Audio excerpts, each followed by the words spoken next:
I did not expect this episode to be quite this long. I know.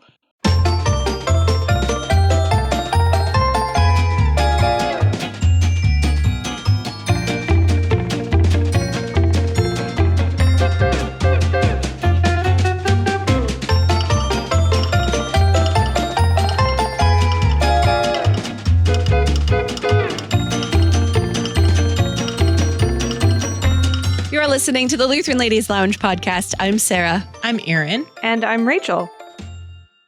Hey, guess who's turning 6 today? Or sometime around today? Me.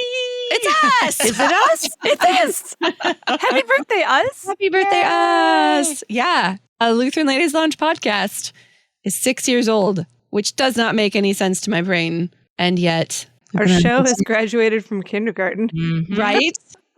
Yeah. And we thought, what better way to celebrate 6 years of a podcast than to throw a little vintage potluck recipe party? Right. Yeah. So Yeah, let's do it. Yeah. Let's have it. Let's start the celebrating. We also included everyone in the Facebook group, and we'll get to that in a hot second. Are we going to introduce ourselves? We already did. I'm Rachel. We did, didn't we? I don't think we did. We totally did. I totally did. What? For the third time, I'm Rachel. I don't think I said my name. I'm Sarah. I'm Erin. Really? Oh my gosh, you guys, this is the worst outtake ever. Who said it's an outtake? Oh, it's not an outtake. Oh no! Oh, what a week! What a week! So, Celebrating has gone to my head. yes. Okay. But this is the ideal way to celebrate our birthday, honestly, because we love all things to do, not just with Lutheran theology, but also Lutheran culture. And we love a good vintage vibe. We do. Yeah. Mhm. Yeah. Really And do. so we dug deep for this one. We and our listeners, thank you, listeners. You came up with some solid gold for us to Mhm. pull out those vintage cookbooks, and we defined vintage as pre-2000. Yeah, which got a little pushback. Wow. Sarah Deep Wow. voiced, I think, what a lot of people were thinking, that pre-2000 does not feel vintage. But like, guys, that was 25 years ago. Yeah. Century. Mhm. which hurts a little, honestly. But one of my cookbooks that I dug up is from right around that era. So I was glad that we made that vintage because then I can use it. I gotta ask, do churches still make cookbooks for like fundraisers and things? Because if you don't, I know. this is I've got cookbooks here that are some of my most beloved keepsakes from congregations that we've been part of in the past, filled with names and recipes that just like are tied into my very history. Yeah. Yeah. So if church cookbooks have fallen by the wayside, let's do something about that. But this isn't about the cookbooks yet to be written. This is about the cookbooks that have been written and published at least 25 years ago. Right. Yes. And they're good. They're good stuff. Oh, they I are. pulled 3 of them from, well, actually, one's been sitting in my office for, I don't know, a couple of years at this point, waiting for an episode just like this. And I pulled 2 from my house, which I realized I don't have any vintage cookbooks from my family lineage. And we were trying to figure out why. I'm not really sure if my church just like didn't do them, or if it's like very culture. I'm very curious if this is like a Midwest German cultural thing, because all 3 of them that I own are from my husband's family from Kansas and Nebraska. And I think a lot of the recipes that we got in the group also are from like very Midwest German culture. I don't know. I'm just surmising, but it's very interesting. I have one from St. John Seward that I think somebody else in the group was like, I have the same one. So they probably know each other. One of them from Bethlehem Lutheran in Bremen, Kansas, which is about as German culturally as you can get. And one from my husband's choir tour fundraiser at St. Paul's Lutheran High School in Concordia, Missouri. And that's the recipe I pulled from that we'll get to in a minute. But yeah, it's all like very, very German cultural Midwest cookbooks. It was really fun to look through them. But I think those are the only 3 that we have in our house. So there's nothing from my side. I don't know. Yeah. Yeah. So I have one that I pulled from my, like, the the cookbook that has become like my family's cookbook. So all of my grandmother and then each of her daughters each have this cookbook, and it is a church cookbook, but so they each have a copy of this same cookbook. And so it has become our family's like cookbook as well. And that is the Church of All Nations Hong Kong cookbook from the time when they lived in Hong Kong. And then I also at one point was given a cookbook. Somebody here in the office thought I might like it for this particular podcast, not this episode, but just the podcast in general. And it's somebody else in the group, Joyce Stork, I believe. I recognized one of the recipes. I'm like, oh, she has this one as well. It's The Heritage of Cooking, a collection of recipes from East Perry County, Missouri. Yeah.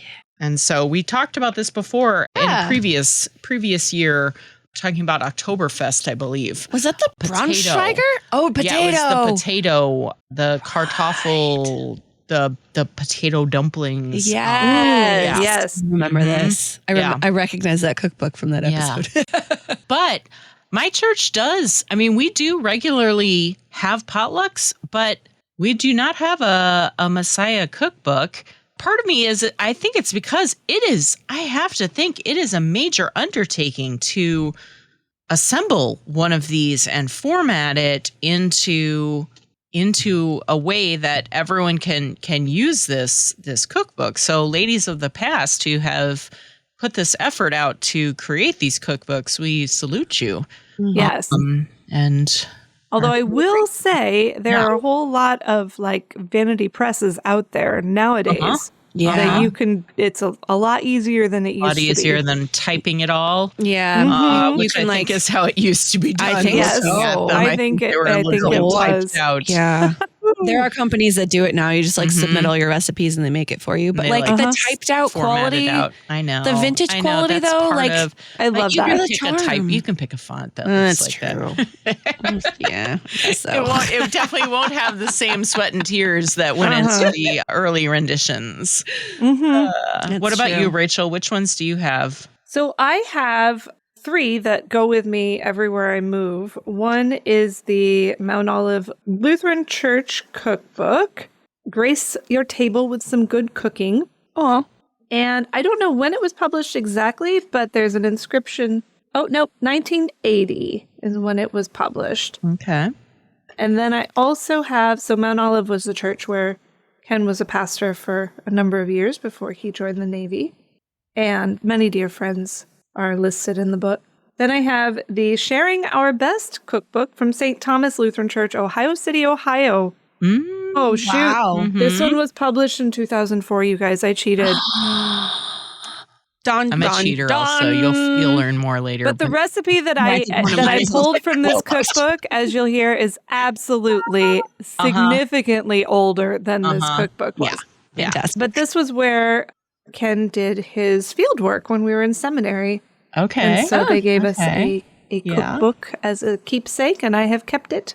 And then I also have the Koinonia cookbook from Faith Lutheran Church in La Grande, Oregon. So it isn't just Midwestern. Okay. This is my husband's home church. And yeah, this is some really, again, great recipes and dearly beloved names of the people who submitted them, including my sainted mother-in-law and grandmother-in-law. So it's just, I love them. And I love the way that they allow me to feel connected with these congregations. That when I look through, I see the names. I make a recipe that maybe we might have had at a potluck when we were at one of these congregations. And it just like takes you back. Yeah. So it's a really wonderful artifact to have and carry with you. And I, every time we move, the cookbooks get packed up and come with me. Yeah. So that was one of the best parts about pulling these cookbooks out, because it's all Luther's family and history and heritage. But I was just like sitting there reading the names off of all the people that submitted recipes. And like, it's all the people he went to school with in one of them. And then the one from Bremen, Kansas, like he's literally related to most of the people in that book on some level. Like they're all cousins. Everyone's related there. Yeah. And like my father-in-law, my sainted father-in-law is in one of them with like what was it? A very spicy recipe. The man loves spice to an unheard of level. I don't even know. But it's just, it's so nice to just like. You're right. You get the reminders of these, I don't know, these actual humans, these people. They aren't, it's not just the generic recipes. These are little snapshots of personalities. Yeah. And not just the people, but the shared table fellowship that you've enjoyed with them. Yeah. Which is just... I'm feeling myself getting more and more convicted that I should somehow like create a cookbook for my church. Me too. We're all going to bring the cookbooks back. Yes, we are. Let's do it. We're all convincing ourselves we need one. That would be a great job for somebody to do. Right? Yeah. That volunteer somebody. Well, and we aren't the only ones who feel this way about these cookbooks, because as soon as, Sarah, you put out a prompt in our Facebook discussion group to share favorite recipes from, or crazy recipes, maybe not so favorite recipes, but recipes that jump out on the page, they came through in a big way. And I really think, and we'll see when we go through these recipes, I love that church cookbooks and church potlucks bring out the creativity in chefs, like innovation, because you don't want to submit the same recipe as everybody else. Right. You want to do something a little different. Like even if, and I always love this scene, it's this little subtle detail in the movie A Christmas Story about the kid growing up in the 1950s. Every single dinner that shows up in the movie is the exact same meal. It's always meatloaf, mashed potatoes, and red cabbage. Even if that was your reality, when it came time for a potluck, or when it came time to submit something to the church cookbook, you were going to find something a little fancier that might involve pimento and canned cheese, or, something that was not going to just be boring. Yeah. And I think that encouraged a whole lot of creativity and innovation in the kitchen as women were really trying to bring something really special to share with the church, either on the table or in the cookbook. And yes, some of those experiments are a little out there, but the important thing was they tried something. And you got to presume that they liked it if they made it or if they suggested it. So, yeah. Well, we did ask the group, and boy, the group delivered. There's some gems in here of the really cute variety and the quirky variety and the is someone really gonna eat that variety? So I think we're gonna cover all three of those in the next several minutes as we talk through these and share our own recipes as well, because we participated in this. Oh, we did. Yeah, the rules were everybody had to make something from a vintage cookbook. Yep. And we did. Yeah. But we'll share our stories a little bit later. We're going to start, though. We're going to talk through a few of these because they're fun. Grace Randolph said, not pre-2000 because I was born in 1997. But I submitted a recipe called Double Trouble Vegetable Soup to our early 2000s cookbook. I was maybe 5 or 6. I don't have the exact recipe, but it was something like frozen mixed veggies and water and chicken bouillon cubes. And they put it in the cookbook. I can't believe they humored me. And also I can't believe that I would so confidently name it something like that and think I was cool. Oh, Grace, you were cool. That's adorable. That is awesome. It is. But like, speaking about bringing the church community together, like, why wouldn't you put a kid's recipe in a cookbook? Right. It's classic. Exactly. I love it. I really enjoyed this comment from Julia Ferguson List, who submitted a recipe from 1961, Baxter, Iowa. She writes, carrot loaf? And from 2 different people? Why? Yeah. Well, looking at these recipes, they're not the same recipe. And obviously, they're noticeably different. Mrs. Lena Tipton and Sally Jo Stubbe did not see eye to eye on how to make carrot loaf. No. In one instance, Sally Jo's recipe calls for 2 cups breadcrumbs, 10 carrots cooked, 1 small onion grated, 2 cups sweet milk, as opposed to buttermilk, I presume, 3 teaspoons butter, 3 eggs, salt and pepper to taste, Add melted butter, breadcrumbs, egg yolks, milk, and beaten egg whites to grated carrots and onions. Bake in hot oven. Okay, that's one way to make carrot loaf. I actually am really interested. This is something I've never heard of in my life, but it doesn't sound awful. No, it doesn't. No. It actually sounds good. Sounds savory and delicious. Yeah. But then I also could choose from Mrs. Lena Tipton's carrot loaf recipe, where you mix together 2 cups ground cooked carrots, 1/2 cup ground nuts, 1 small onion cut fine, 1 tablespoon melted butter, 2 eggs, 1/2 cup milk or cream, 1 cup dry breadcrumbs, salt and pepper to taste. Put in well-greased pan and bake slowly until done. So they both sound amazing. One has nuts, though. Yeah. The other doesn't. And I might go with the nuts one. I would too. Anyway, a carrot loaf. Never heard of it before, but now I'm very intrigued. Right. I am too. I kind of want to try to make it and see how delicious it is. Yeah. Yeah. No, I agree. I think it is an intriguing side. One of the ones that caught my eye from the submissions is one that, I'll be honest, it caught my eye for its potential. You know, its potential. I feel like it might be a diamond in the rough. Okay. So Amalia Dawn Guy, she shared that this particular recipe has become infamous in her family. Oh, no. She has never tried it and will never try it. I don't know if that means that her family often eats it and she refuses to make it, or if they just keep trying to get her to make this dish. Yeah. However, it's a good question. And I maybe it's just a family joke that they each keep saying, who's going to make this time? It looks pretty normal until you get to the end of the ingredients. It does. And I also observed that it's like, it does happen to be positioned right above a recipe submitted by somebody with her same married name. Yeah. And so perhaps there was at some point, maybe there was a little competition going between these two ladies. Anyway, the recipe is spaghetti ring. And apparently we did a whole episode on rings. We did. That was one of the original episodes. That was the original. Yeah. It was a tuna ring ding. Yeah, tuna ring ding. I love a ring, as we know.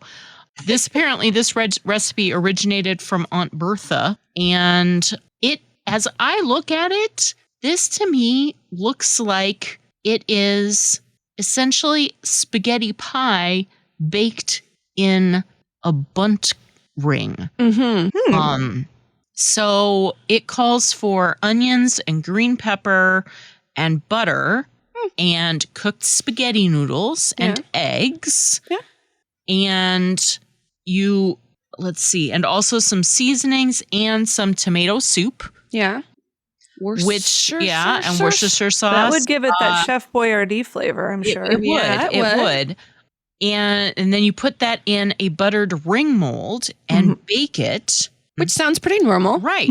Oh, and also, and this one, so the parts, it also calls for some grated American cheese. Can you grate American cheese? I don't know. I've never tried that. I haven't either. Part of me is like, was American cheese different back in the day? It might have been. Or is this truly craft slices only grated? I don't know if that would work. I bet you could grate like a Velveeta block. I know exactly. That's Velveeta American. I never eat Velveeta. It's like fancy American cheese. Same basic principle. You could grate Velveeta. But yeah, now everyone buys American cheese as the singles, but you could buy it as a chunk. Yeah. It's smushy. Anyway, I feel like that's one of the areas. So you bake it and then you unmold and fill the center with hot peas and shrimp. Where does the shrimp come from? I know, that's a surprise. A surprise at the end. But honestly, I feel like it has some potential. I probably, like Rachel, that tomato soup is going to, and probably the American cheese as well, is going to tip this into a bit of a Chef Boyardee flavor profile. But I think you go with like a jar of spaghetti sauce instead of a can of tomato soup. Yeah. And then, what an idea. Yeah, and then maybe you're filling it with some meatballs. Yeah. Or honestly, Oh. shrimp with spaghetti would probably still be good. So you could still consider that, Mm-hmm. but not the American cheese. And so then, maybe instead use some good cheese, some good mozzarella or some Parmesan or something like that. We're so Anyway, Why not both? Why not both? You're right. So anyway, sorry for offending people here. We have opinions about cheese. No, but I'm now that you're describing it, I'm imagining this wonderful bunt-shaped spaghetti with the onion and the green pepper and filled with meatballs and covered in grated cheese. Yes. I mean, this would be a showstopper. I think it could be delicious and like unexpected presentation with the ring mold. That's a bit of a nod to the past. Yeah. And the peas on the side. Yeah. Like peas would go with this. Yeah, you're right. But still maybe on this side. Yeah. Yeah. Good recipe. I think it sounds really fun. Yeah. Yeah. Almost makes me want to own a bunt pan. Yes. And then to something completely different. So this showed up. Kaylee McCarthy posted a recipe for elephant stew. And I kind of breezed past it. I was like, oh, haha, that's funny.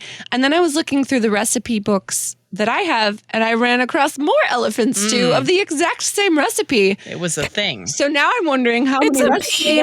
It's a cookbook meme. How many recipe books have elephant stew in them? Because people thought it was hilarious. I mean, it is hilarious. I think I'd screamed when I read it out loud because it's just funny. Okay. Obviously, this is not something you actually eat. I mean, unless you have an elephant. Nope. I don't think it's illegal to eat elephant. I was going to say, I don't think that's legal, is it? Questionable morals here, but you could go to the fanciest butcher in town, and he's not going to be serving elephant. No, it's just not going to happen. Alligator, maybe. Maybe that's true, but yeah. So elephant stew is 1 elephant, medium size, 2 rabbits, a medium elephant, not a large one, not a small one, medium, 2 rabbits, optional, and salt and pepper. There you go. Simple ingredient list. Cut elephant into small bite-sized pieces. This should take about 2 months. Add enough gravy to cover. Gravy wasn't in it. The, wasn't even on there's not even ingredient. Wow. Okay. Cook over kerosene fire for about 4 weeks at 465. That's gonna burn the outside before you cook the inside. We have This will serve 3,800 people. If more are expected, 2 rabbits may be added, but do this only if necessary, as most people do not like to find hair in their stew. HARE hair. Yes. Yeah. Yeah. What is a dad joke doing in a cookbook? I know. You're right. Such a dad joke. You're right. Oh my gosh. It's such an eye roller, but I love it. Yeah. Another unexpected animal recipe.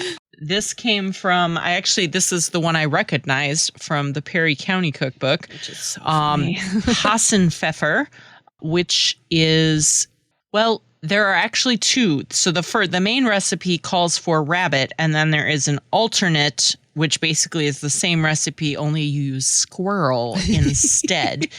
And as I looked at the ingredients, I noticed that it was almost the same as so I feel like it must have a very similar flavor profile as the sauerbraten, which was at the beginning of this section of the cookbook.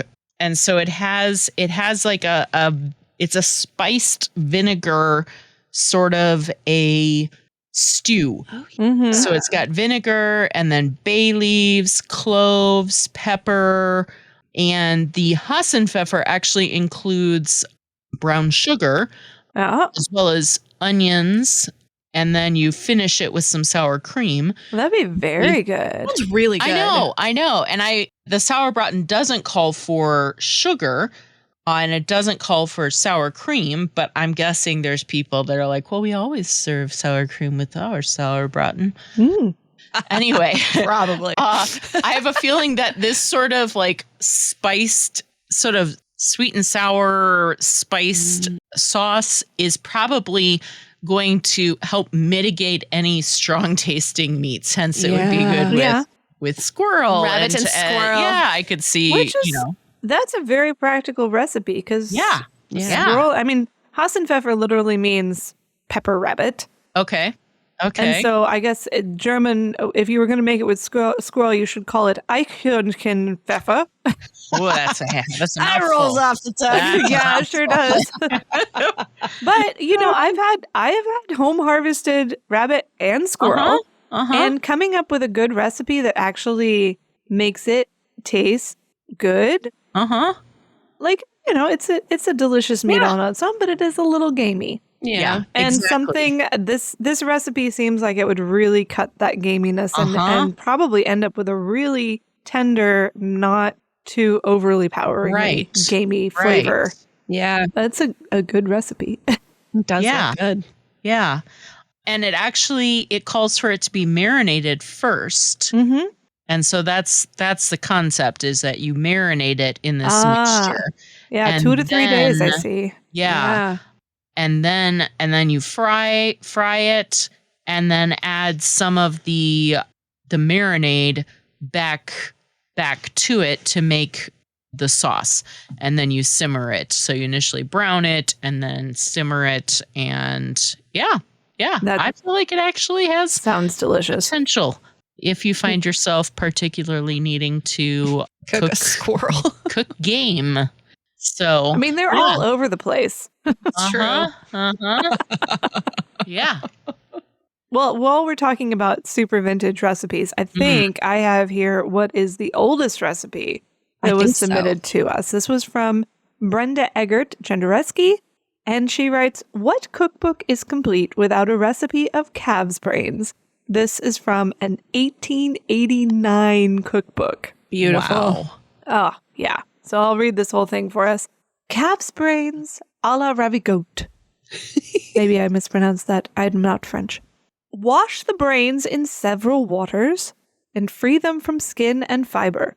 Yes, please do that. Yes. Please. Boil them for 10 minutes in salt and water mixed with a tablespoonful of vinegar. And when they are firm, cut them in slices, dip them in a batter, and fry them to a light brown. Place them in a circle on a hot dish with a little fried parsley in the center, and send ravigote sauce, see savory sauces, to table with them. Yeah. We had a sauce too. I know. Alas, we didn't get the recipe of the sauce. I am now Googling. I know we're all Googling what ravigote. I don't even know how to pronounce it. Probably like butter. A versatile French sauce made with herbs, vinegar, and mustard. Mustard. Vinegar and mustard. Oh, that sounds unexpected. Yeah. That sounds nice. And it would probably cut what I imagine is sort of an organ meat flavor to the brains. I've never had calves' brains. Yeah, the brain is the one part of the like when you get a whole cow or part of a cow. I have refused. It's the only part I won't try. I love other parts that people are like, that's weird, Sarah. Like tongue and heart, excellent. Brain, I just like, I have a previous experience from dissection in high school that I just can't. Luther, my husband, says they're excellent, and I believe him. Yeah. But this, I didn't actually read through this recipe before because I'm like, I don't know that but yeah. That actually sounds good. Yeah, almost like a protein version of fried mush. True. Anything's good fried. We've talked about this before. Batter it, fry it. I'll eat anything. It's gonna be good. Yeah. It's gonna be good. However, I also, I'm somewhat reluctant for the brains because of the prion disease sort of. Yeah, there was the bovine encephalitis that sort of cured me of any ambition to eat cow brains. Nevertheless, it is part of our heritage, so it's good to remember it. Yeah. And presumably, if there is something boiled and then fried, there's a good chance that any microbial life will be completely annihilated. Yeah. You're probably, I mean, you're eating it all the time. I have a feeling you know how to cook it so you don't get sick. So, for the most part. True. So my attention was caught as we looked at this by a preparation that was very, very vintage sounding, sort of classic one in that it doesn't use the standard measurements that we are so used to seeing in modern cookbooks. And instead, very much I have a feeling this is a large quantity recipe. Yeah. And 2, very much of you don't need to be so precise with your measurements. Yeah. So Debbie Clocky Frericks shared a recipe from 1936, Emmanuel Klinger, Iowa. Nice. And it was her great-grandmother who submitted this recipe, Eleanor Peel. And she apparently used bowls for measuring. And Debbie's like, I checked the back of the book where they had the measurements listed, but they did not include bowls as a standard measurement.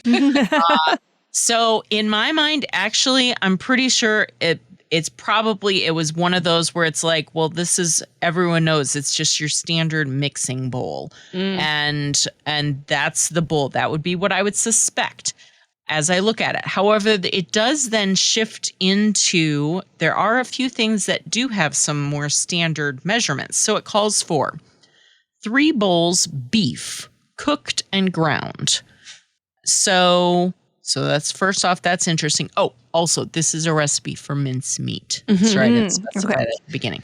So 3 bowls of beef, cooked and ground, 5 bowls of apples, 1 bowl molasses, 1 bowl vinegar, 1 bowl cider or fruit juice, 1 bowl suet ground, 5 bowls of sugar, 1 bowl of raisins, 2, and then here we get into the more standard measurements.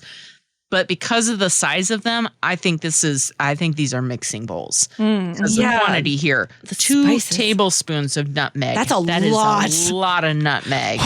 2 tablespoons of cinnamon. 2 tablespoons cloves. Again, a lot of cloves. Holy moly. 2 tablespoons of cloves compared to 2 tablespoons of cinnamon is like cloves. Yeah. And then cinnamon. Yeah. That's a lot of cloves. That's a lot. 1 tablespoon black pepper, 1 tablespoon salt. That is not a lot of salt compared to the cloves. I know. Yeah. But there's 5 bowls of sugar in this. So the salt is more of just, I know, it's interesting. It is. Really. So then you mix, it says you mix everything except the meat and the spices, and you boil it until the raisins are tender, and then you pour it over the meat and the spices, and you've got your mincemeat, which I assume you used for pies. That's what I'm assuming. Yes. This is that would make basically sense. Filling for a bunch of pies. Or a bunch of cans. That's true. Pies later on. That's a good call. Yeah. That's true. So I kind of want to make it though. I know it's very intriguing. I kind of want to adjust the proportions a little bit for modern palates. But I mean, it's hard for me to, you're right. That is a lot of clove. It's a lot. Nevertheless, I would be curious, how do you scale it down? Because you'd want to try it at a smaller scale, but to do that, you need to know what's tricky. What is a bowl? So, and that's a lot of meat to experiment with. 3 bowls of meat. So you could, but aside from the tablespoons, which you would have to sort of figure out, season to taste, as it were, using the bowls rest is just a standard part. Yeah. It's a brilliant way to just sort of imagine parts and proportions. Whatever you're using, whether it's a 1-cup measurer or a cereal bowl or a mixing bowl, just these are your proportions. And that's a fantastic way to think about a recipe. Yeah. Yep. The real trick is just knowing what is the starting bowl part. Yeah. But I love a part recipe, like a standard parts. That makes it so easy to adjust quantities. Yeah.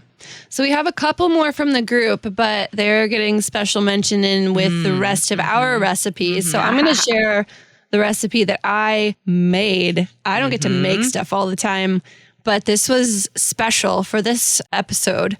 And so I came home one day and I was like, hey, Luther, I need to make a vintage potluck recipe. Should we find one in these books? And he said, broccoli bacon salad. And I was like, Boom. okay. That's a request. I don't know what that is, and I don't know that I've had it, but sure. So we actually had to look through our cookbooks to find the recipe. Sure enough, it was in one of the cookbooks. Yes. I think this was in the Bethlehem Lutheran cookbook. So he had this at every potluck. Yeah, he knew exactly what he wanted, which was, that was a classic Midwest German Lutheran move right there. So this is broccoli bacon salad. Classic that it's a salad that does not involve any kind of lettuce at all. It's actually more of like a coleslaw dressing with broccoli and bacon. Y'all probably know what this is, and I'm not sure I've ever had it. It's good. So delicious. This is Deb's Saalfeld. Bunch of fresh broccoli, half cup chopped red onion. I cannot even tell you the last time that I bought an onion. That was an interesting experience for me because I don't eat onion. A cup of chopped celery, 1 pound of sliced bacon, half a cup whole sunflower seeds, 3/4 of a cup Miracle Whip. We used our good mayo. We didn't use Miracle Whip. Oh, you missed the tangy zip, though. That's the whole thing of Miracle Whip is the tangy zip. Take that up with my husband. That was his choice. It's fine. Quarter cup of sugar. He used honey instead because he wanted to use honey. And 2 tablespoons of vinegar. Okay, if you've got 2 tablespoons of vinegar and a 1/4 cup of sugar, you do not need the tangy zip. It's covered. It's a tangy zip. Already supplied. It's true. Yeah. So we baked the bacon, which worked really well because we baked it like on racks. So all the grease dripped off of it, which in order to crumble it, that worked super well. And then we just, chopped it all up and mixed it together, and he loved it. Oh, so this worked out very well for timing because our church picnic, as of time of recording, was 2 days ago. So we had to make a side to bring to the church picnic anyway. So we made a bowl of this, brought it to the church picnic, and then we took it to our friend's house later that day. And so I brought the rest of it, which was not very much. There wasn't much left. There's even less left now. Yeah. And Aaron has tried some. It's a very classic recipe, and it's delicious. It is. And I'll tell you, I love this recipe too. I do one tweak in addition to the one that you already made. That is subbing in good mayo for Miracle Whip. I used to love Miracle Whip. Now I've lost my taste for it. I take out the red onion because I don't like raw onion. And instead I add some dried cranberries. Which gives it a pop of sweet and tangy. I've often had it with raisins, but I love your idea of the cranberries. I think that sounds even better, Rachel. That would be really good. With the bacon and the sunflower seeds and the broccoli. Oh, it's good. That would be excellent. I haven't made it in a while. I should do that. Thank you for the inspiration, Sarah. This episode is helping me get out of my kitchen rut that I've been in for the last couple of months. I needed this so badly. So there you go. That was my vintage recipe. It was fun to make something that we don't often make. Or ever make in our house anymore. Like normal person food. I don't know what normal person food is anymore. Well, you knocked it out of the park, Sarah. You knocked it out of the park. Well, Luther made probably. Delicious. I chopped the broccoli and the celery. That was basically all I did. My husband made it. I cheated. It's all right. You helped. That's great. Yeah, he loved it. That's good. Thanks, Luther. Well, for my recipes, plural, I decided I was going to make my family a 4-course potluck dinner because I haven't done a lot of cooking for them lately. I was feeling bad about that. So I was like, we're just going to have a potluck on our kitchen table. I cooked all day because I'm a homeschool mom and I can do that every once in a while. Not every day. Yes. But we ended up with, I did 4 dishes, and then my 11-year-old, who would always rather bake than do schoolwork, said, "Oh, Mom, can I do one too?" And I said, "Sure, pull out. Nice. You got to find." She's like, "Can I make something?" I'm like, "No, it has to come out of a vintage cookbook." So I'll tell you her recipe first. She at first wanted to do the Normandy chocolate cake out of the Mount Olive cookbook. Wow. And I said to her, "Have you read the whole recipe through yet?" All she saw was chocolate cake, right? Yeah. Oh, sure. Yeah. And I said, "You got to read the recipe before you decide to commit. Count the cost, etc." So she read cream, butter, and egg yolks. Add sugar and cream thoroughly. Add flour and milk alternately. Add vanilla. Add melted chocolate. Beat well again. Beat egg whites until stiff together with 1 1/4 cup sugar. Very Fold egg whites until... Wow. I was like, do you know how to do any of that? She's like, no, I'll keep looking. Because I really wanted this to be her thing, right? Okay. Yeah. So she found one that was actually from the same cook. Both of these were submitted by Goldie Pomeroy. Mm-hmm. She found one for strawberry cake. Ooh. That the entire instructions were mix together and bake at 350 for 35 minutes. So this cake calls for 1 packaged white cake mix. Yay! Yes. That's easy. 1 packaged strawberry jello. Ooh. Okay. 4 eggs, 1 cup oil, and a cup of strawberries. Ooh. Okay. That you mix together and bake. So she did that. And then the frosting is 1 package powdered sugar. She's like, Mom, did they used to make powdered sugar packages smaller? Because this bag you bought seems really big. I'm like, yeah, they probably did. We'll just do it to feel. 1 stick margarine. We subbed in butter because that's how we live. That's how we roll here. Yeah. And a 1/2 cup strawberries. And she's like, Mom, do I put the strawberries in the frosting? Yes, actually you do. So we started mixing up the frosting and it was just too dry. Put in the 1/2 cup of strawberries and the moisture from the strawberries just was perfectly what it needed. So magic. That made for a really good. Oh, I got to try it now. I actually have I have samples of all of these recipes. So I'm going to have my dessert first, as I think we counsel people to do. Yes. Your dessert actually reminds me, it brought back a sudden memory from back in college. I would go to the house of the couple that hosted us for like a campus ministry Bible study sort of thing. And I remember Vicky Bynum, a Baptist, would make this strawberry cake that sounds like a very close cousin of what you just described. This is really good, you guys. It sounds like it would be really good. Yeah. Strawberry cake's just kind of the best. I mean, and the frosting is super simple. Like I was asking, does it need something besides butter and powdered sugar and strawberries? That's all it called for. Right. But no, it's got this kind of glazy consistency to it that really pairs nice with the fluffy cake. Yeah. I haven't gotten a strawberry yet. Let's see if I can find one. As I recall, she used like a package of frozen strawberries because she made it for us and it wasn't strawberry season, and that worked well. That's what we ended up doing because we didn't have any in the house. Okay. So actually her dear papa went out to the store and bought her some fresh strawberries, but she actually so she used fresh in the frosting. Oh, okay. Oh, yeah, that's so we a good used choice. Frozen because we were impatient. We're gonna bake them anyway. I know, and it's wonderful. It's wonderful. Nice. A lovely strawberry surprise in the middle. Okay, I love it. Good job, Emily. Oh, Yay! She also brought our ratio of dishes to desserts up closer to where it needs to be. Yeah. Okay. One thing I'm noticing about these recipe books is that they have as many desserts as anything else, and they often cheat it. They often cheat it by dividing the desserts. oh yes. So Cookies. yes, Bars. we've got cakes, cookies, confections, breads, rolls, pies, and pastries, and desserts. Desserts is somehow separate from all the rest. Yeah. Because you got to have all those desserts. For this my goodness. Perry County cookbook that I have in front of me, the vegetable section has a scant 4 pages of vegetable recipes. That's it. This cookbook is a lot more than 4 pages. Oh my goodness, it's huge. Tiny little. Yeah, they love their desserts though. The dessert is probably at least half, maybe even more than half of the cookbook is the dessert section. Oh, yeah. The vegetable dishes were few and far between in the ones I was looking through. But I was like, maybe I can find something I can eat. No.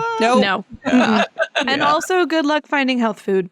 Right. No, It just isn't. And even when they have like a low calorie section, it's nearly all Jello. Where it's like really not really great sounding recipes. Right. Yeah. I did. There was one we didn't talk about it, and it wasn't highlighted, but I saw it posted for diet coleslaw, and I'm like, Yeah. what's wrong? Oh, That's no. No. Oh, No diet way. fad, the diet era, Yeah, everything was like yeah. low fat, low Sad, sugar. sad, Like, oh, sad. Okay. not at potlucks, guys. What else did you make? What else did I make? Rachel? Okay. I did not even have to ask my husband what potluck Oh. recipe to make You for knew. him because I knew he has had Aw. one favorite since he was a teenager. It's from the Faith Legrand cookbook from the salad section, which is 5 pages long. And it is a taco salad. Ugh. This was submitted to the cookbook by Joanne Webster. However, by the time my husband came along, another lady in the church had adopted. I think maybe 2 other ladies in the church had adopted the recipe. It's been one of those that keeps getting brought to potlucks at this congregation, but it's handed off.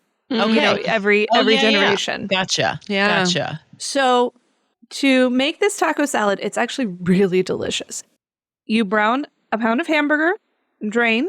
Well, I don't usually drain my hamburger these days, but that's okay. You can drain your hamburger. Cool and sprinkle with 1 package taco seasoning mix. Refrigerate. That's step 1. Step 2, 4 tomatoes diced. I used just a ton of cherry tomatoes because I've got a ton of them in the garden right now. Nice. Halved. 1 or 2 avocados diced. I don't actually know that I've ever had this recipe with avocados because it was not a popular thing by the time it was coming along. But you can add avocados. 1 bunch green onions sliced. Half cup sliced ripe olives. 1 can drained kidney beans. Oh, yeah. So you put all of these things in I always put it in a Ziploc bag, a gallon Ziploc bag with 1 cup Italian dressing. And you got to marinate for at least an hour.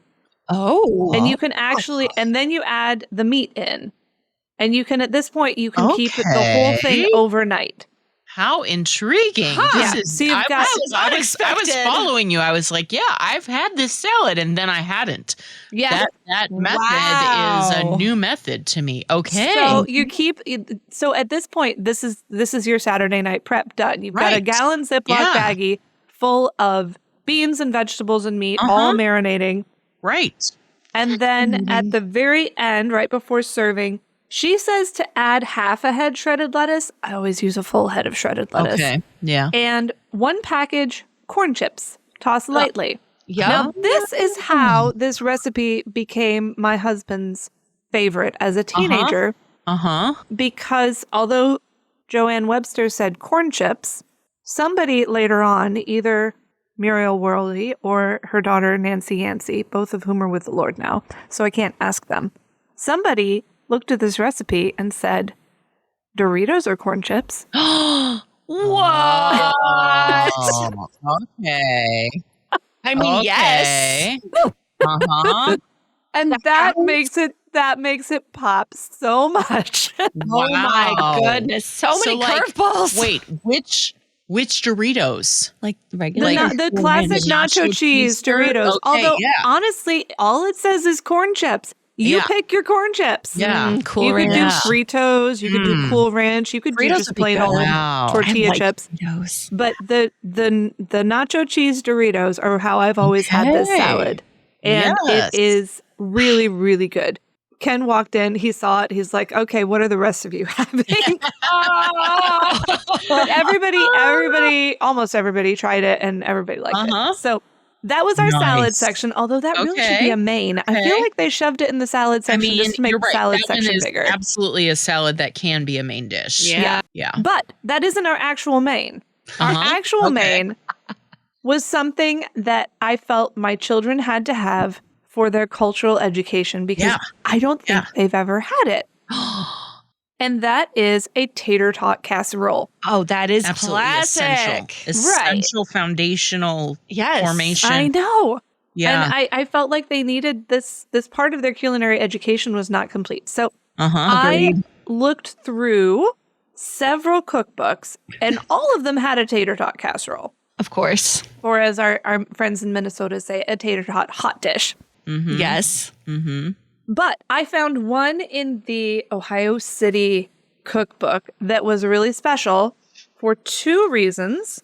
One, it didn't have any vegetables. Oh. A lot of them, vegetables are sort of a staple of casseroles are a way to sneak vegetables into people's lives. Right. And so they almost all call for a True. bag of, frozen or canned mixed vegetables. This one didn't. And it also included a lot of cheese. And then I looked at the bottom, and it was from a gentleman named Paul Gurman. And I thought, oh, that makes sense. This is dude food. Dude food. Potato and cheese. Yes. And so I made this recipe. It has 4 ingredients. Excellent dude food. I love it. And it's amazing. So it calls for 1 pound of hamburger. Yeah. You brown the hamburger. I added a sprinkle of seasoned salt at this point. Yeah. Because the only seasoning in this recipe is what comes next, and that is 1 can of cream of mushroom soup. Yeah, classic. And I find cream of mushroom delicious, but maybe a little extra seasoning of some kind is helpful there. Right. So then you mix the browned hamburger with the cream of mushroom, put it in an 8x8 pan, so not a huge one. Yeah. Then you have your 8-ounce bag of shredded cheese. You put half of the shredded cheese over the hamburger and cream of mushroom soup. Then you layer your pound of frozen tater tots. Right. And then you put the rest of the cheese on top of the tater tots. Amazing. And then you bake at 350 for 45 minutes. It is very good. Or to quote Emily, it is yummy, yum, yum, yum. So, I mean, it sounds like it's yummy, yum, yum, yum. The tater tot casserole is so humble, and yet So delicious. it is so satisfying. My mom would always, add a bag of like frozen vegetables into the mix to sneak those in, but it's great. yeah. And you don't have one to. actually You to can a potluck serve your recently. vegetables on the side. Yeah. I feel like that's It's true. more You're appropriate right. place for vegetables. I mean, so my mom though was often we had a variety of opinions about vegetables in our household. So she was often trying to incorporate them in many things with the hope that more would be consumed if it was harder to avoid. Yeah. Which is fair. And if it's covered in potatoes and cheese, it's more likely to be, consumed. But yeah, I love it. I made one for a potluck recently, actually, a tater tot casserole, and it was wolfed down immediately. Mhm. It's friendly to all ages. Very true. Yep.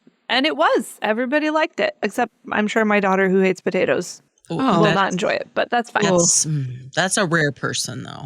It's a rare treasure. Okay, we can't have my side yet because I have to go down and get that. It's still in the fridge. Yeah. Okay. But we'll skip straight to dessert again, part 2. The second dessert. Yes. second dessert. It's a true potluck, which means extra desserts. Of course, There's no before, point during, to and a after potluck the rest if of you your have to have food. Only one dessert. Yeah. Gotta have like 3 or 4 on your plate. So this is a recipe that actually has 3 separate entries in this cookbook. Wow. This is back to the Ohio City cookbook, and it was submitted by Helen Gurman with a note that says, in honor of Lottie Wiedenmann, National Award winner cake.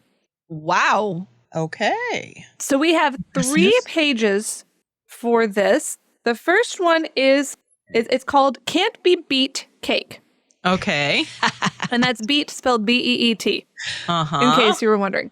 Can't be beet cake. So on the first page, to it. yes,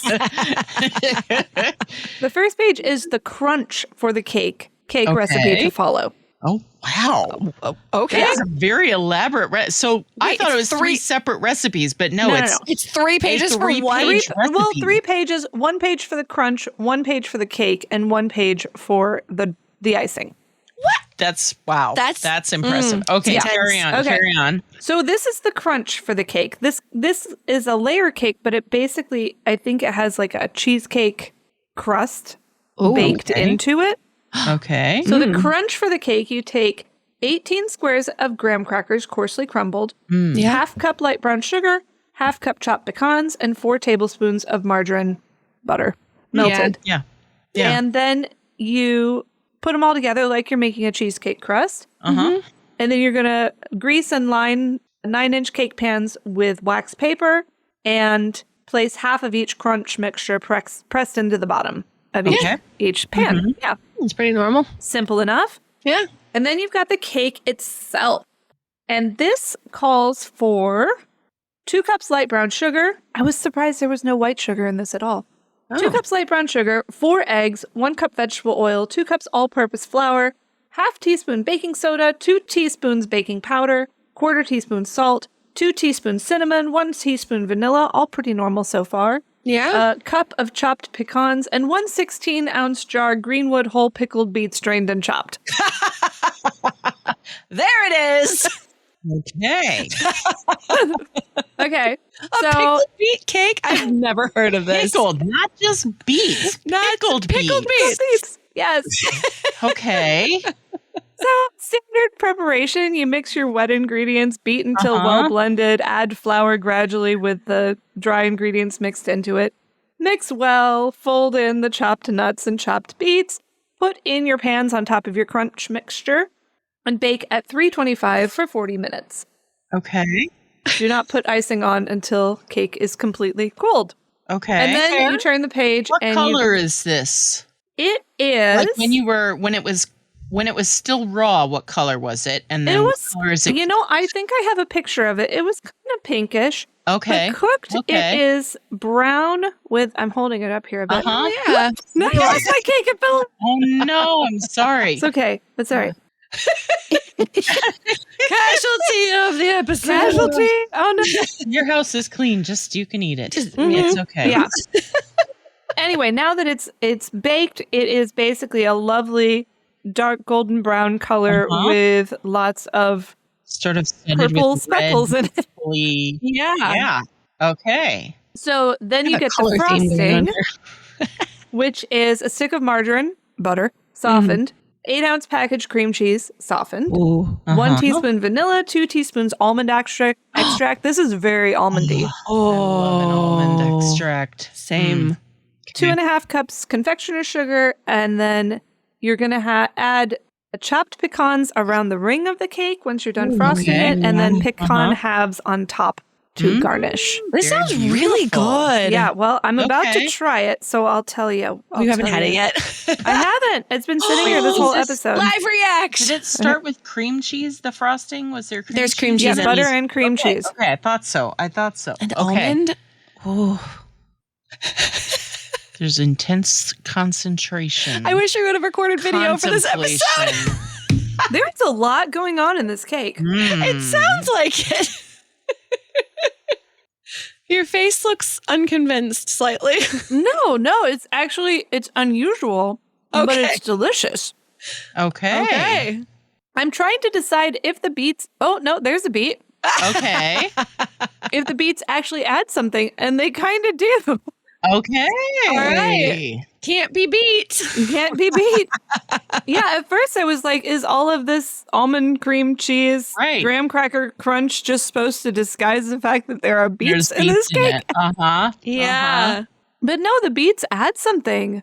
I might have to eat a whole piece or maybe 2 before I decide for sure if I like it. But How much of a cousin is this to carrot cake? You know, that's a good question. I think carrot cake and also zucchini bread. Yeah. They're probably all kissing cousins because, when I said early on, I was surprised there was no white sugar in this cake. Yeah. It's all brown sugar. I mean, the cake itself is very close in texture to a sweetbread. Just, I don't normally have my sweetbread with almond cream cheese frosting. Right. Probably should, though. Almond cream cheese frosting. I'd put that on everything. I may have had fun cleaning out the bowl with some spare graham crackers. I mean, yes. Wow. That is the correct answer. Okay, I will set this aside for now. That was most of our potluck dinner. And sorry, got one of the pecans for garnish. I'm going to mute my microphone while I finish chewing and pass the mic over to Erin to tell us what did you make? So, okay, I'll be honest. As I have sometimes done in the past, I did not completely follow the parameters for this challenge, but I tried to honor the spirit of it. And so as I was contemplating what I was going to make, I knew I wanted to actually make a dessert. And I was suddenly captured by a vivid memory. is actually a conglomeration of memories from my childhood, which is definitely vintage. Okay. My childhood. Pre-2000. In New Orleans, we would go to these potlucks, and I had a sudden memory of one of my favorite potluck desserts, and that was the eclair cake. Ooh. And That sounds good. As it happened, there was also a baby shower at work today, and I wanted to bring something for that, and I had this challenge, and I thought, I want to bring eclair cake. Oof. And now here's where I went off script. I could not find it in one of my cookbooks that I have. Like, it wasn't in one of the church cookbooks that I already had. So I just looked up a recipe for it. But looking at all of the recipes, they're all the same. So this recipe is out there in church cookbooks. I guarantee it. Somewhere. And it's so easy, and it was so delicious. So if you haven't had eclair cake before, it's one of the, it's an icebox cake. It's a no-bake cake. Oh, I love those. So similar to Rachel's, it involves graham crackers. So you layer in an 8x12 casserole, or 9x13, whatever it is. Well, a casserole. It actually probably doesn't even matter that much which one. Anyway, one of those rectangular casseroles. You layer down a layer of graham crackers. Don't break them up, although if they're broken, it's not a big deal. But just one full layer of graham crackers. And then you take 2 boxes of pudding and 3 cups of milk and a container of Cool Whip. Cool Whip. Cool Whip. Do love Cool Whip. Yes. Oh, this sounds amazing. Okay. Could you use whipped cream instead? Oh, absolutely. Okay. I was trying, since I was already going off script, I chose to try and honor a bit of the originality of it by sticking with Cool Whip. That's true. However, it is classic. Definitely, it would be fine with actual whipped cream. So I decided, since it was a baby shower, the mother who was being honored at the baby shower, she was like, oh, chocolate. I'm like, oh, traditionally it's vanilla. And she's like, oh, but chocolate. And so I was like, okay. So I decided I would do 1 box of chocolate pudding and 1 box of vanilla pudding. Ooh. So I basically just made it up. I made up 1 bowl of chocolate pudding, and I plopped in half of that container of Cool Whip, mixed the whole thing together. And then you spread that over the graham crackers. Then you layer on another layer of graham crackers. And I put then the mixed up with the remainder of the Cool Whip, put that on top of the second graham cracker layer, top it once more with the 3rd layer of graham crackers. Then it goes in the fridge to chill for a little bit. Yeah. And then you can either top it with like a container of chocolate frosting. I don't really like chocolate frosting though. So I decided that I would do ganache. I knew you were going there. I was like, if there's a ganache option, Erin is there. I love ganache. So ganache is just equal parts chocolate and cream. Super easy. And so it's one of those parts recipes. And since it called for a 16-ounce container of chocolate frosting, so I was like, well, there it is. 8 ounces of chocolate, 8 ounces of cream. So you just chop your chocolate up. The finer you chop it, the easier it'll be. Chop it up super fine, and then you heat cream until it's hot but not boiling. And then you just pour that over your chopped up chocolate, stir it until it's all melted, and it's ganache. And so easy. Then I just waited till it was a bit cooler, and then I pulled it out of the fridge, poured this over the top. It looks gorgeous, and it tasted like all of my childhood memories. Oh, I love it. It was great, and it was super easy. You just made pudding lasagna. You know that, right? I did. Yeah, I did. I made a pudding casserole. Pudding casserole.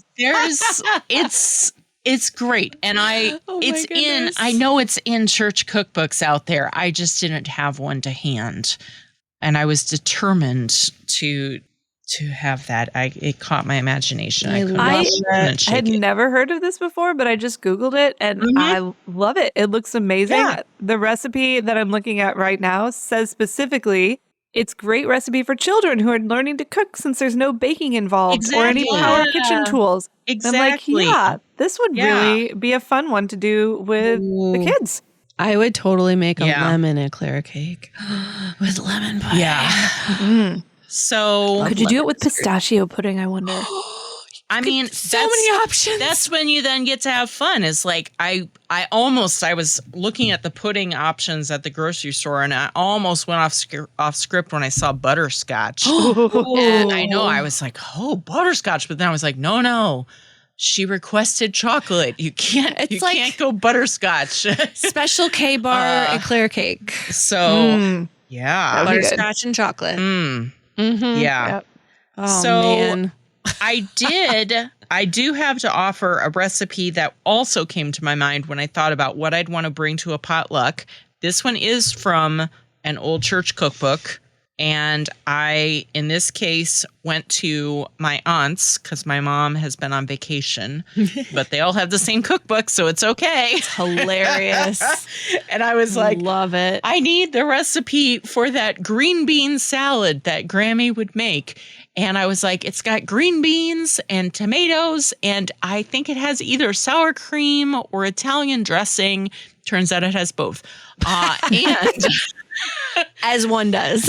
So initially, my one aunt was like, okay, yeah, I know it is. I'll find it for you tomorrow.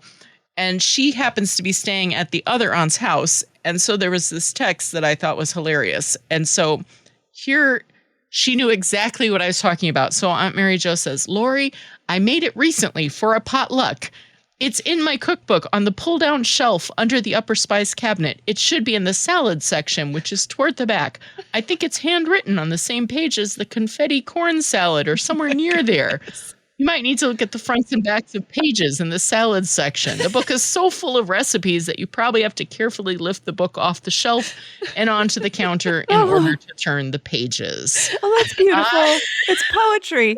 Oh, I know. So once we found the recipe, it was not actually handwritten. However, it's super simple. It calls for 2 cans of cut green beans, 2 medium tomatoes cut up, a half a cup of chopped onion, a half a cup of sour cream, and a 1/4 cup of Italian dressing. And you just combine the beans, tomatoes, and onions, mix together the sour cream and Italian dressing, pour it over the vegetables, toss lightly, chill for 2 hours.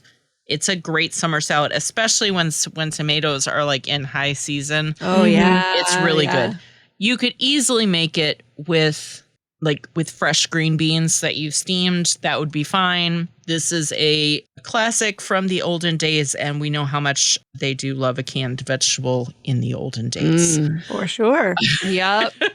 But I can tell you, I've had it both ways, and they actually, the canned green beans, if you get a good canned green bean, it's good that way too. Well, and home canned green beans are a completely different vegetable from the canned beans you pick up at the store. Oh, that's true. Yeah. Just not even the same. No. Yeah. So the other recipe that I was going to highlight, then I found it sounds so similar to one that was shared in the group that I thought I would just share the one that was discussed in the group. Yeah. And this one came from Carrie Ill. The recipe is very similar to one that was in the Perry County recipe book. I feel like this is a classic. And in the Perry County cookbook, it's called Frosted Lime Walnut Salad. Oh my. Okay. Yes. But this one doesn't have the nuts in it. However, it's got enough similarity. This one is a molded vegetable salad, and it comes from her husband's 1997 church cookbook. And it features lemon jello. Classic. And then it goes the sort of sweet savory route, which, I mean, I know you guys know how much I love putting everything in the jello. We discovered early on, this was a distinct dividing line between Rachel and I. Uh-huh. But anyway, this one calls for, you start with the lemon jello, And then you add chopped sweet pepper, shredded carrots. Classic. This is an intriguing ingredient. 1 teaspoon of onion juice that you obtain by scraping the onion. I'm like, so what does this add to the finished product? I've never seen or heard of anybody scraping an onion to like. I know. You're like milking the onion for the juice. You're milking and like I don't know. So that's a real puzzler. But you know, it probably adds something different than onion powder. Yeah, I can see it. Yeah. Yeah. So and then also a carton of cottage cheese. I love a cottage cheese, my child. Oh yeah. I love it. I love it. So good. And salad dressing, which in this case, I guarantee is Miracle Whip. Yeah. So, Yep. And that's partly what made it so similar to this frosted lime walnut salad is that it had the frosting is 1 package of cream cheese mixed with mayonnaise and lemon juice. So, That's so very similar. In this case, interesting technique. They have you making the Jell-O first, and then you set it until it's partially thickened. And I like that. I like that instruction because I'm sure it helps things stay sort of throughout instead of sinking to the bottom. Yeah. Mm-hmm. So then you mix in all of these other toppings, including the dressing, and you mix it all together and chill until set. And I have a feeling that Carrie is maybe not such a fan of this, but honestly, I would try it. Okay, well then I wish you were here because What do you have, The Rachel? big reveal, What Rachel. do you have? I have to go down to my fridge and get my final potluck recipe entry, which sounds eerily similar in some ways to the recipe you just described. But I will be right back. Sarah, play some music or something. I'm out. Oh my gosh. Play something fun.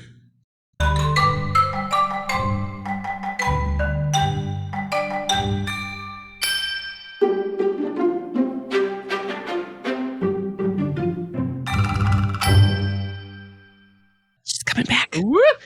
Here we go. Okay. All Drum right. roll, please. Hold it up to the camera just a little bit so we can All right, see hang on. what it looks Got like. my headphones on. Okay, she can't hear us. Oh. Okay, my friends. Okay, hold it up to camera a little bit so we can see what it looks like. What color is it? Oh. It's okay. green?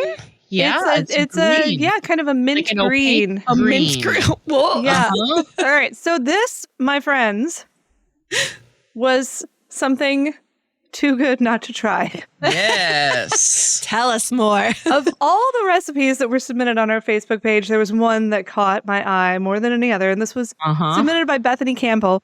Yeah. She writes, "This jellied salmon loaf recipe is the weirdest, most cursed recipe I've ever come across. It's from the 1951 cookbook from Christ Lutheran in Jacob, Illinois. It looks so bad I want to make it sometime for science." Uh-huh. Well, Fabulous. Bethany, your dream has come Taken true up. because Taken up for the science, challenge.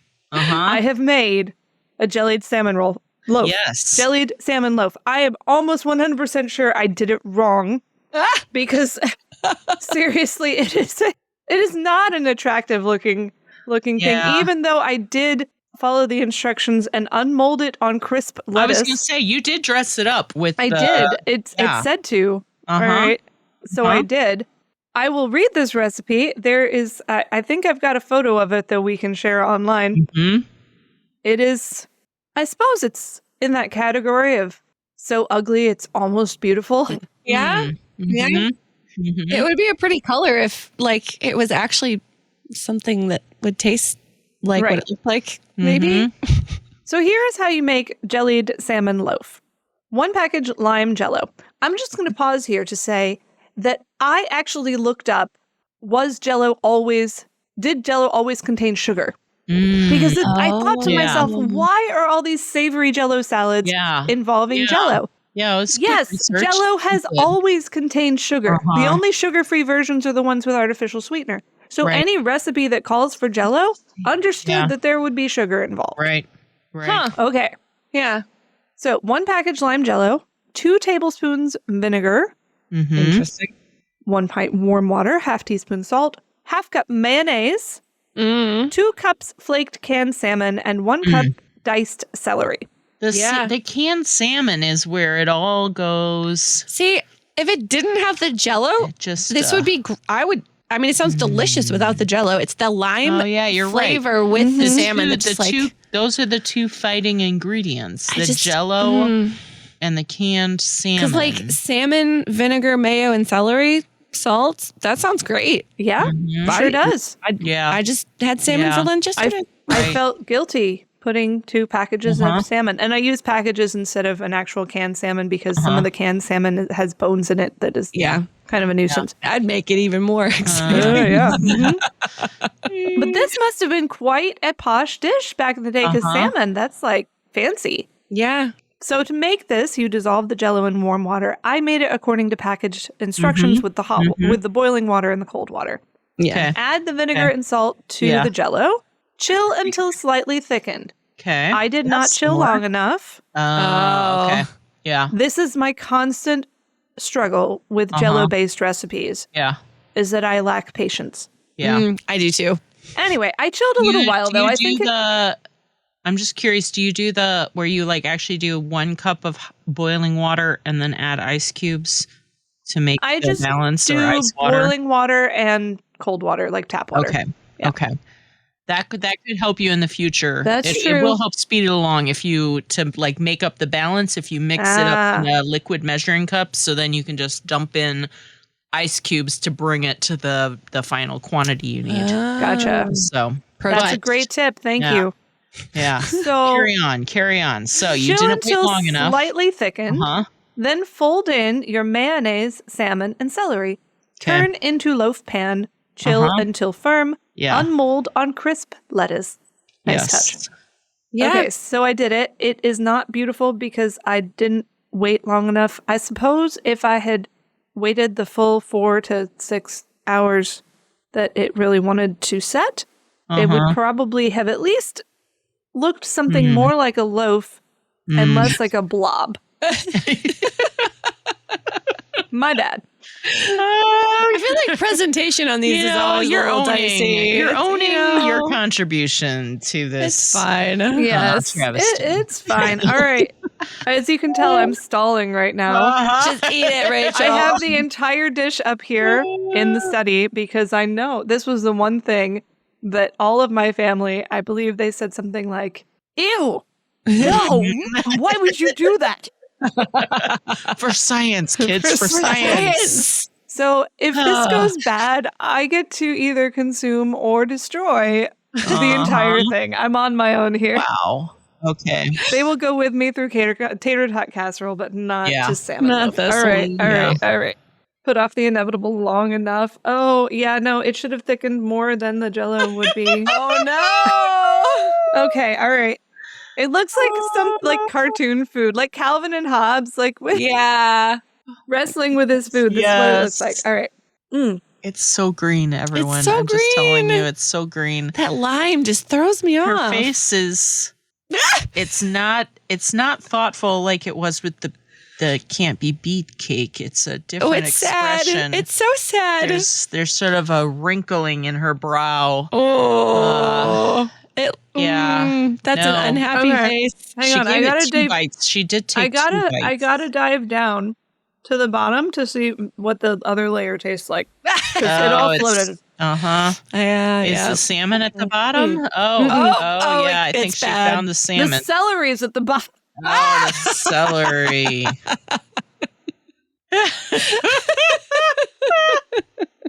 Oh yeah, I forgot the celery was in there. You guys.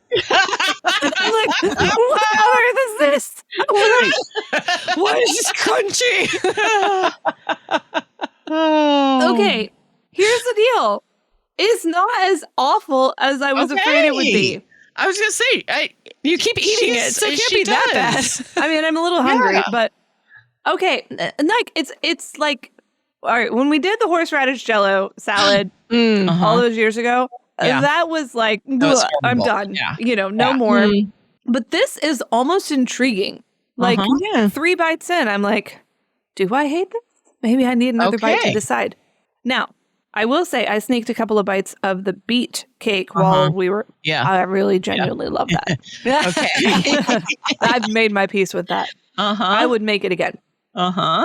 This I don't think I would make again, but I can see the concept. Yeah. Mm. Yeah. Because all of these, even though we say this canned salmon with the mayo and the celery and all that, that would be great together. Why would you ruin it with Jell-O?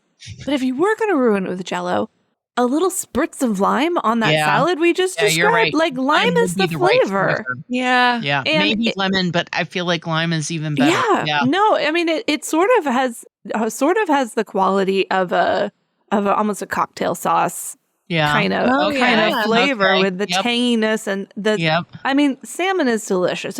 It's really quite hard to mess up salmon. I mean, I'm sure it can be done, but here the salmon is really fighting back hard. Yeah. And the celery, I mean, I guess it adds some needed texture, but it is a strange surprise when you find it. Yeah. I wish I had done it better. I feel like it's supposed to be prettier and more uniform than this blob here, but it's not. It's Bethany. It is weird. Perhaps the weirdest recipe. I don't think I would call it the most cursed recipe. Like, I can at least see the logic behind why you would pair these flavors together in this mint green, monster. There's some logic there. But, I don't think this one is one I'll make again. Okay. It's fair. Anybody want some? I will mail it to you. If it were at a potluck, you would be one where you could take a small slice of it so that you're true. kind to the person who brought it. If it were at a potluck, and especially if it were not labeled. Oh, that's a mean. That would be cruel. That's a mean because it looks like it should have marshmallows in it, right. And it doesn't. It has salmon and celery. Oh no! Wow. That would be a sort of thing that you'd see a lot of like mothers and kids sort of arguing about in the background. Like, Mom, I can't eat this. Well, you're going to hurt her feelings. Well, at least put your napkin over your plate before you toss it in the trash, Like, this is that kind of recipe. It is false advertising. You look at it and it looks like a typical Jell-O salad, but no, it's not. It's something much more. So, okay. Maybe it's more of a dinner party. Everyone knows what it is, but it sounds like it's not elevated enough for a dinner party. Elevated. It may have been once upon a time. That's true. When Jell-O was like really fancy, right? Yeah. Okay. I feel like Thank you, Rachel. Your noble sacrifice. Your willingness. Science. For science. Yeah. I love it. Oh wow. We have one more thing before we're done. And that is a teaser for an upcoming episode. Yeah. Because we talk about casseroles all the time, or hot dish. But like, how do you determine how to make a casserole? You could find your own recipe. But I feel like a choose your own adventure casserole would be a lot more fun. And we have from Mindy Wicklander from the Bethlehem Lutheran Church Ladies' Aid, the only casserole guide you'll ever need, a make your own casserole guide. Nice. This is just an excellent addition to any cookbook or any church kitchen or any kitchen. Yeah. You've got meat, cooked or canned. These are all categories. Starch, cooked. Vegetables, cooked or canned. Onion gets its own category. That is a non-negotiable. Sauce, seasonings, and toppings. And you literally choose your own adventure. Yeah. Okay, so you could, I'm just looking at this chart here. I'm going to pick 2 cups from the meat. Let's say liver is an option. 2 cups of liver. Yeah. I'm going to add that to 1 cup of, let's say, macaroni, classic. Yeah. Vegetables, cooked or canned. I see eggplant. Yes. Yeah. Eggplant and liver. What are you making? Onion. Green onions. Let's do green onions. I like those. Sauce. Well, we got the eggplant, so we probably better do tomato sauce with mushroom gravy. Okay. Seasonings. Oh, we're going to have all the seasonings. Wine. Thyme, oregano, basil, marjoram. Wine is included in seasonings, by the way. Yes. And then let's top classic with potato chips. Oh. That's not even on this list. Oh, yeah. This list is, I feel like it's lacking some options. We'll need to expand the list. So the basic concept is more of the formula for it, as opposed to the specific. The top line is really the meat, the starch, the vegetable, onion, the sauce, the seasonings, and the topping. Yeah. Yeah. No, it's a great If you formula. if you follow that framework, you probably could even pick other things beyond, like, Right. you know, make your topping the potato chip or make your starch potatoes. Yeah. Yeah, that's true. There's no potato in the starch Or column. maybe your topping is tater tots. yeah. Like, that's not on there, but that would totally work as a Right. topping. We should fill this chart out. So Yeah. Yeah. So upcoming episode of some nature at some point. Someday. We're going to have a make your own, choose your own adventure casserole episode inspired from this guide, because this is too good not to revisit in a full episode. It's going to be great. So excited. Oh man, we have had quite the potluck party. This has gone far longer than any of us expected. Sorry. We're just having so much fun. Yeah. So happy 6-year anniversary, y'all. It's been a wild ride. Happy anniversary. Yay. Thanks for being here, everyone. Yeah. Yeah. We're so happy y'all are with us still. Or you're new. We like you too. Yeah. Why do I keep trying to pick up another forkful of this weirdest salad ever? It's just there. It's on the fork. And I'm like, oh no, don't. You don't need that. Go for the cake. Wow. The cake, Rachel. Eat the cake. All right, dumping it off. Oh, it wiggles. Okay. On that note, ladies, we'd love to know more of your favorite vintage recipes. If you have more to add to this list, or if you have any reacts to anything that we talked about today, we'd love to know in our Facebook group, the Lutheran Ladies Lounge, or on our Instagram at Lutheran Ladies Lounge. Share your comments, feedback, pictures, whatever you want. You can also find all of our episodes, I almost said recipes, episodes at kfuo.org/Lutheran Ladies Lounge, or on your favorite podcasting app, or on the KFUO radio app. You've been listening to the Lutheran Ladies Lounge podcast for 6 years. I'm Sarah. I'm Erin. And I'm Rachel.